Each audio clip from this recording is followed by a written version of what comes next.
Rock 95, that is nothing more, and let them burn. It is Spence. Good morning, and joining me, I believe from Los Angeles somewhere, is Tetrarch. How you guys doing?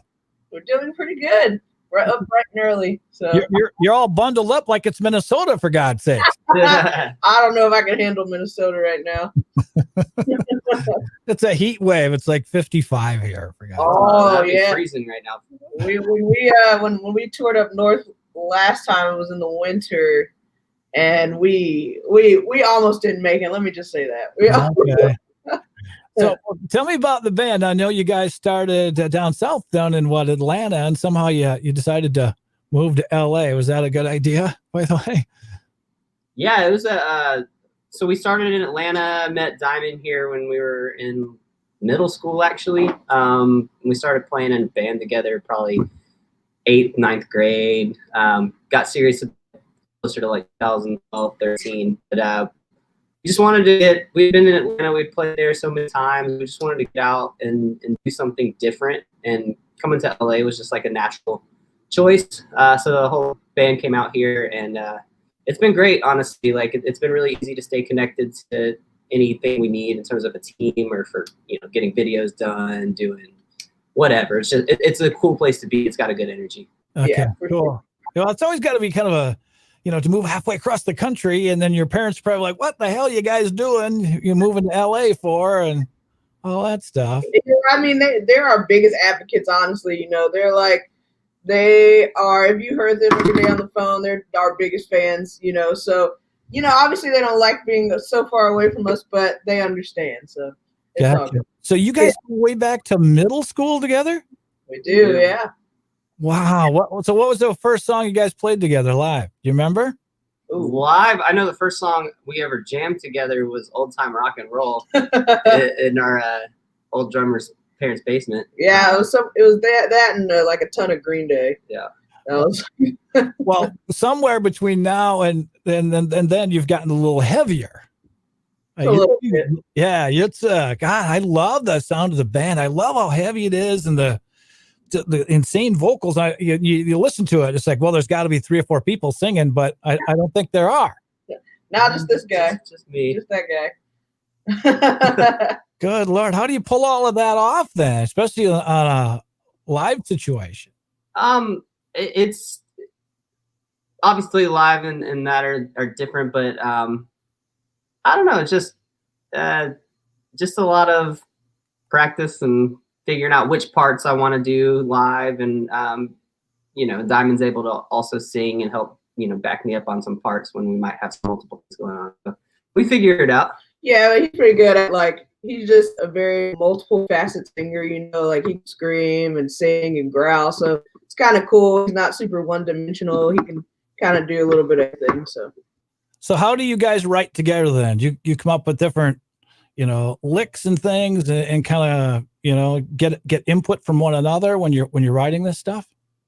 Yeah. So we, it usually starts with me or Diamond, just like a lot of times it'll be a guitar riff, or someone will have the bare bones skeleton of a song in terms of music, maybe like a verse and a chorus idea, or an intro and a verse. And we just kind of build off that, throw things back and forth off each other, and also obviously bring in the other guys and they add their flavor to it to kind of make Tetrarch sound like Tetrarch. Well, yeah, and I love the sound of the band. How many albums do you have out? Just the one right now with Freak? Yeah, that's the only album we have out. We have a couple of EPs out from the past, but the only full length is Freak. Yeah. And now, did you guys just sign with Napalm? Did I read that right? Or? Yeah, we signed with Napalm at the beginning of August. So, well, that's got to feel good too. Yeah, that somebody has some faith in you. They must like the sound too. How heavy and cool that is that you guys put together here.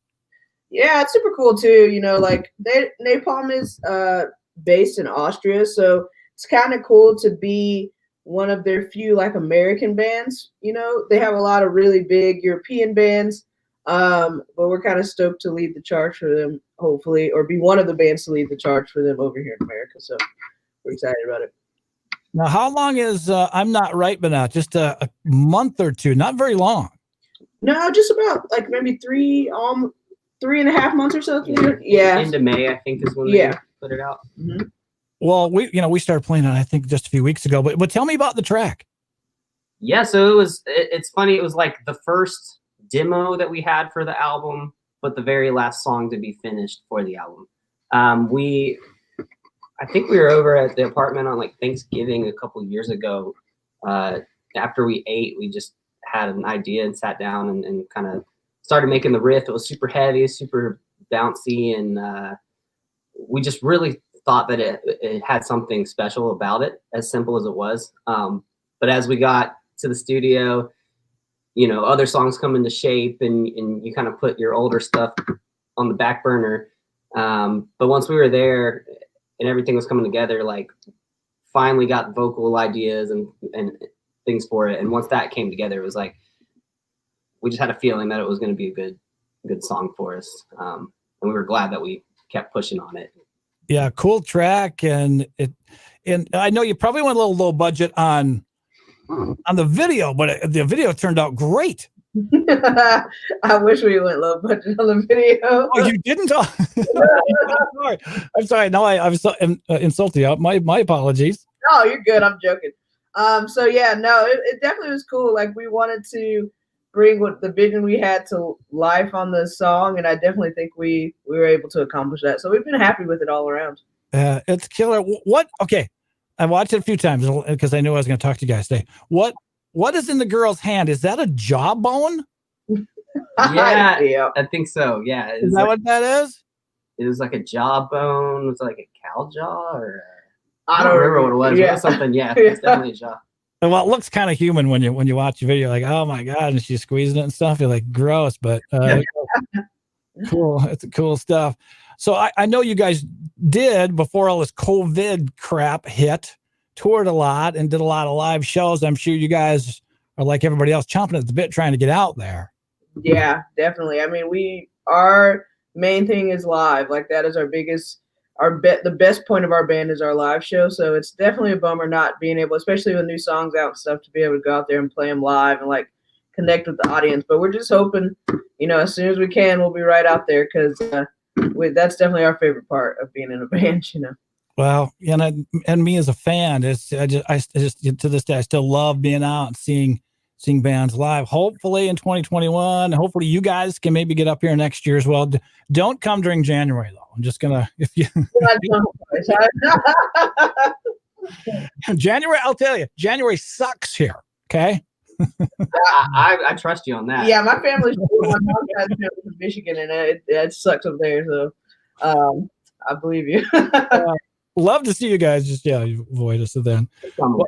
So what do you do then as a band? Okay, you've got a song that's starting to get plays all over the place, and I'm not right, and you're still trying to make money. How do you do that? How do you make money in this business right now?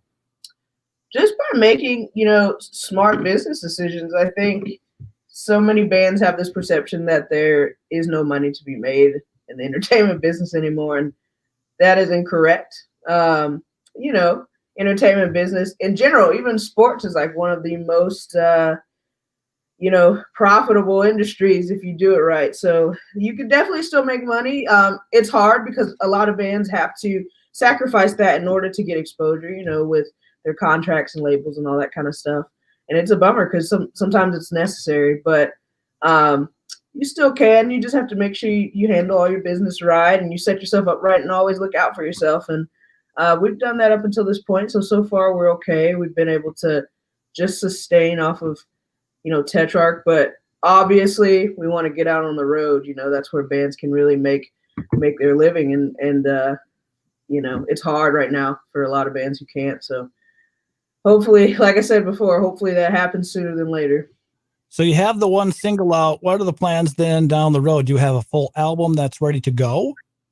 We do, yeah. So our album's done. We finished our album back in February. So I'm Not Right was the first single for it. And, actually in the beginning, the record was going to come out this summer.